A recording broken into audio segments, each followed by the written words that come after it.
అందరికీ నమస్కారం. Welcome to our channel. ఈరోజు టాపిక్ ఏంటంటే, ఇలాంటి ఒక రోజు వస్తుందనేసి ఎప్పటికీ ఎవ్వరు కానీ ఆలోచించరు, అనుకోనండి. అది ఏంటంటే, మన హిందూ సనాతన ధర్మ కలియుగ దైవంగా పిలుచుకునే శ్రీ శ్రీ శ్రీ వెంకటేశ్వర స్వామి వారు.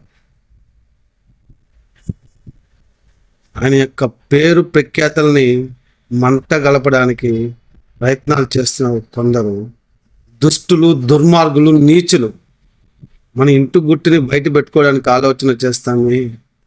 అలాంటిది ప్రపంచానికి కలియుగ దైవంగా పేరు పెట్టి పిలువబడుతున్న మన వెంకటేశ్వర స్వామి వారిని ఇలా తప్పుబట్టి చేయడం ఎంతవరకు కరెక్ట్?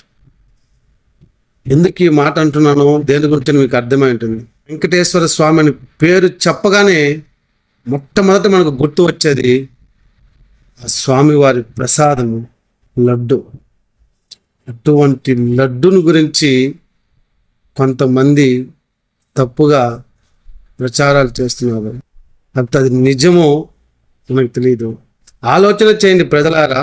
ఒకవేళ నిజమై ఉన్నా సరే, అది ఇంటి గుట్టుని ఇంట్లోనే పెట్టుకొని ఉండకుండా, అది జరుగున్నా సరే, వాళ్ళు ఏదైతే అనుకున్నారో జరుగున్నా సరే, అక్కడితో మాపేసి ప్రశాంతంగా ఉంటే ప్రపంచానికి తెలుసున్నది కదా. ప్రతి ఒక్కరు ఆలోచించండి. ఈరోజు దాన్ని బయట తీసుకొచ్చి ఏం సాధించాలనేసి ఆలోచన చేయండి ప్రజలారా. భగవంతుని కూడా వాడుకునేస్తున్నాడు తను మంచివాడు అనిపించుకోవడం కోసం. ఇంత దారుణం ఎక్కడా ఉంటుందా? ఇంత దారుణమా? ఇప్పటికే మన యొక్క దేశంలో హిందూ ధర్మము రోజు రోజుకి కిందకి దిగజారిపోతా ఉందనేసి చాలామంది యుద్ధాలు చేస్తున్నారు. మధ్యలో మళ్ళీ ఇలాంటి తీసుకొస్తున్నారు.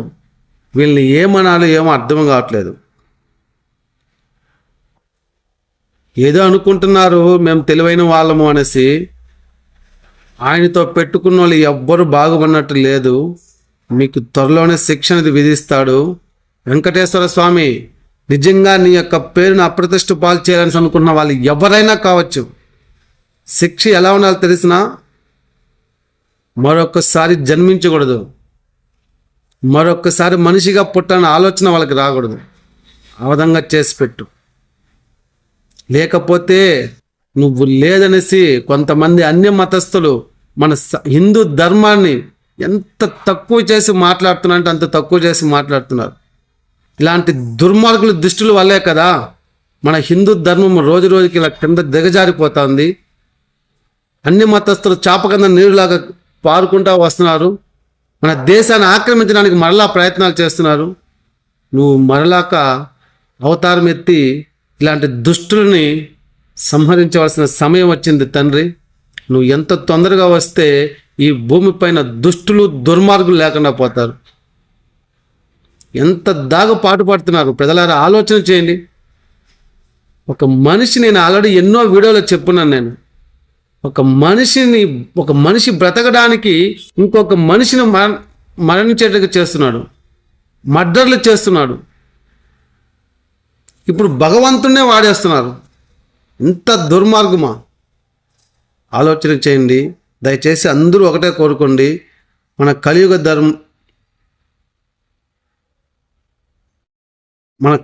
దైవం శ్రీ వెంకటేశ్వర స్వామి గురించి తప్పుగా మాట్లాడిన ప్రతి ఒక్కరు ఎవరైనా కావచ్చు, అది ఎవరైనా కావచ్చు, తొందరగా వాళ్ళకి శిక్ష పడాలనేసి, ఆ భగవంతుడు వాళ్ళని శిక్షించాలనేసి, వాళ్ళకి మరణదండన విధించాలనేసి అందరూ కోరుకోండి. ఎవరు తప్పు చేశారో వాళ్ళు త్వరగా చచ్చిపోవాలని కోరుకోండి. తప్పే లేదు. ఎందుకంటే భగవంతుణ్ణి అంత దాకా తీసుకెళ్ళిపోతున్నారంటే, అతని పేరుని అప్రతిష్ట పాలు చేయడానికి ప్రయత్నాలు చేస్తున్నారంటే, అది వాట్ ఎవర్ ఇట్ మేబీ ఎవరైనా కావచ్చు, మరణించాల. లేదా మనిషిగా ఇంకోసారి పుట్టాలంటే భయం. అలాంటి దండన విధించమని కోరుకోండి. మరొక మంచి వీడియోతో మళ్ళీ కలుద్దాం. జై హింద్, భారత్ మాతాకి జై.